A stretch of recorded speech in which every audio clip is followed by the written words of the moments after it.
Good morning. এটা ছিল সানডের একটা মিনি ভ্লগ। সকাল, সকাল উঠে রোজকার মতো আমি একবার বাইরেটা দেখে নিলাম।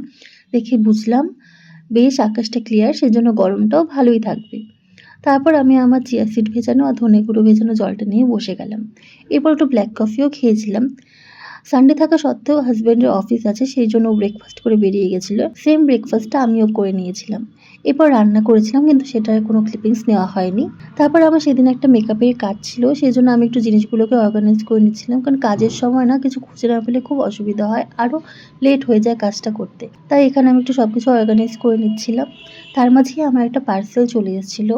অ্যাকচুয়ালি পিকচারে না লাইট এফেক্টের যে লাইটগুলো পাওয়া যায়, সেগুলোই আমি চাইছিলাম, কিন্তু অতটা ইনভেস্ট করার মতো কোনো পরিস্থিতি আমার এখন নেই। সেজন্য আমি একটা মিশো থেকে ছোট্ট লাইট, জানি না এটাতে আদৌ কাজ হবে কিনা, তাই একবার একটা ট্রাই করার জন্য নিয়ে দেখলাম, খুব কম দাম। এরপর স্নান করে আমি এখানে লাঞ্চ করতে বসবো। তার আগে আমি লাঞ্চটা দেখিয়ে নিচ্ছি। এখানে হয়েছিল একটা টমেটো দিয়ে ডাল আর একটা টমেটো ছাড়া ডাল। এছাড়া ভাজাও হয়েছিল, সেটার ক্লিপস নেওয়া হয়নি। তার সাথে দুর্দান্ত ডিমের কারিটা। এরপর ৩টে নাগাদ আমার ক্লায়েন্ট চলে এসেছিলো, তার মেকআপটা আমি করে দিলাম। এখানে যেহেতু আমি একাই কাজ করি, সবটা একাই করি, সেজন্য আলাদা করে ওরকম পিকচার ভিডিও আমার করাটা পসিবল হয়ে ওঠে না। তবুও যেটুকু পেরেছিলাম আমার ক্লায়েন্ট আমাকে মনে করে দিয়েছিল। যাই হোক, কাজের পর হাসব্যান্ডও সন্ধ্যেবেলা চলে এসেছিলো। এসে বলল একটু চিকেন খাবে, তো সেই জন্য চিকেন আনতে গিয়েছিলাম।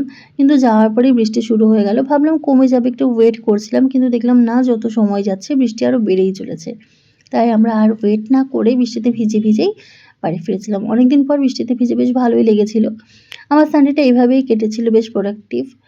তো দেখা হচ্ছে তোমাদের সাথে নেক্সট কোনো মিনি ব্লগে। ততক্ষণের জন্য বাই।